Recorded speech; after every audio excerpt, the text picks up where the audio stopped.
Jadi ketika mendengarkan orang ikut kejuaraan itu gitu ya, maksudnya melafazkan Al-Quran dengan nada yang sangat indah, itu buat saya ini sesuatu, ini keren sih gitu. Dan itu bisa nyampe walaupun saya nggak ngerti. Ini adalah kisah Marcel Siahaan, sebuah perjalanan panjang menuju cahaya. Hidup adalah perjalanan. Sebagian kita menemukannya dengan mudah. Sebagian lagi harus menelusuri berbagai jalan sebelum menemukan tujuan sejati.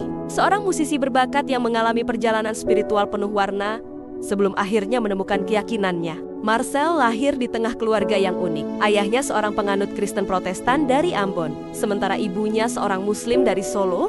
Sejak kecil, Marcel sudah akrab dengan berbagai ajaran agama. Rumahnya bukan hanya tempat berlindung, tapi juga tempat di mana beragam keyakinan bertemu dan hidup berdampingan. Jadi kemudian saya dari kecil sudah banyak melihat bagaimana berinteraksi antara pemahaman-pemahaman dan juga cara pandang yang berbeda. Gitu ya. Marcel menempuh pendidikan di sekolah Katolik. Seperti anak-anak lain, ia menjalani baptisan, mengikuti katekisasi, bahkan sempat menjadi putra altar.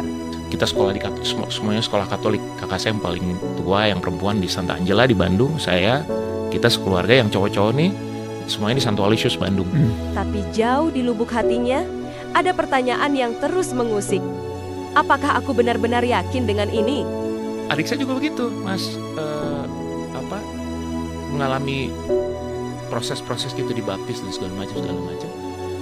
Hanya saya aja yang kemudian nggak punya keyakinan apa-apa saat itu, kayak terlewat aja. Pencarian spiritualnya tidak berhenti di situ. Ia mulai mengeksplorasi agama Buddha, mendalami ajaran keseimbangan yin dan yang, hingga memahami filosofi kejawen yang diwariskan keluarganya. Bagi Marcel, semua keyakinan ini memiliki esensi yang sama, mencari keseimbangan, kedamaian, dan kebenaran.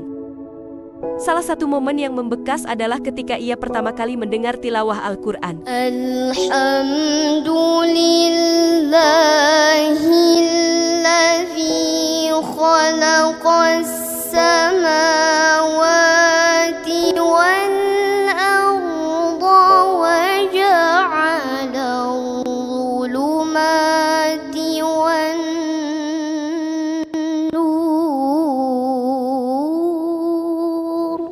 Nada-nada indah dari lantunan ayat suci itu menyentuh hatinya. Ia tidak mengerti artinya, tetapi ada sesuatu yang membuatnya terpukau. Ini indah, pikirnya. Ini sesuatu yang luar biasa. Jadi ketika mendengarkan orang ikut kejuaraan itu gitu ya, maksudnya melafazkan Al-Quran dengan nada yang sangat indah, itu buat saya ini sesuatu, ini keren sih gitu. Dan itu bisa nyampe walaupun saya nggak ngerti. Saat masih kecil, Marcel adalah penggemar acara Mimbar Agama di TVRI.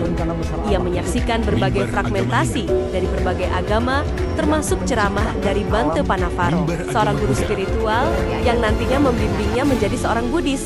Ini adalah fase penting dalam pencarian jati dirinya. Di tengah karier musiknya yang semakin melambung, Marcel terus mencari. Ia mencoba memahami makna hidup dari berbagai perspektif. Ada masa di mana ia merasa dirinya agnostik, tidak sepenuhnya percaya, tetapi juga tidak menolak keberadaan Tuhan.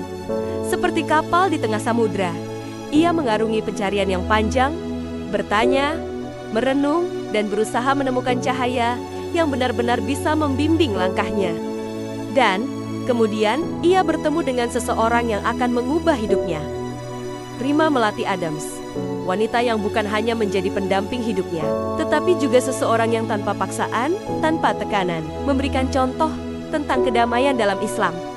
Rima tidak pernah menuntut Marcel untuk menjadi seorang Muslim, tetapi sikap dan keteguhannya dalam beribadah justru membuat Marcel semakin tertarik untuk memahami Islam lebih dalam. Inilah titik di mana Marcel mulai membuka hatinya lebih luas. Ia mempelajari Islam bukan karena desakan, tetapi karena keinginannya sendiri. Ia menemukan bahwa ajaran Islam mengajarkan keseimbangan, kedamaian, dan jawaban atas banyak pertanyaan yang selama ini menghantuinya. Namun, memahami adalah satu hal, dan mengambil keputusan adalah hal lain. Dalam perjalanan spiritualnya, Marcel menghadapi berbagai tantangan, bukan hanya pergolakan batin, tetapi juga tekanan dari lingkungan sekitar. Apakah ia siap untuk mengambil langkah besar? Marcel mulai berdiskusi dengan banyak orang, dari sahabat, keluarga, hingga para ulama. Ia ingin memastikan bahwa keputusan yang diambilnya adalah keputusan yang benar-benar ia yakini. Hingga akhirnya, ia menemukan jawaban. Pada tahun 2012, Marcel Siahaan resmi mengucapkan 2 kalimat syahadat. Dalam momen yang penuh haru, ia resmi menjadi seorang Muslim. Ini bukan keputusan yang diambil secara terburu-buru, melainkan hasil dari perjalanan panjang mencari kebenaran. Sejak saat itu, hidup Marcel berubah. Ia menemukan kedamaian yang selama ini ia cari. Islam bukan sekadar agama baginya, tetapi jalan hidup yang memberikan makna dan keseimbangan. Keyakinannya semakin mantap, dan ia menjalani hari-harinya dengan penuh rasa syukur. Kini, bersama istri dan anak-anaknya, Marcel membangun kehidupan yang lebih tenang dan penuh keberkahan. Ia tetap menjadi musisi, tetap berkarya, tetapi dengan perspektif yang berbeda. Ia ingin agar musiknya juga bisa menjadi sarana berbagi pesan kebaikan dan kedamaian. Perjalanan ini adalah bukti bahwa pencarian kebenaran adalah hak setiap manusia, bahwa tidak ada perjalanan yang sia-sia. Semua langkah, semua pertanyaan, semua pencarian akan berujung pada satu titik, menemukan kedamaian dalam keyakinan yang benar-benar diyakini. Ini adalah kisah Marcel Siahaan, sebuah perjalanan panjang menuju cahaya. Terima kasih telah menonton. Jangan lupa like, share, dan subscribe untuk kisah inspiratif lainnya. Sampai jumpa di video berikutnya.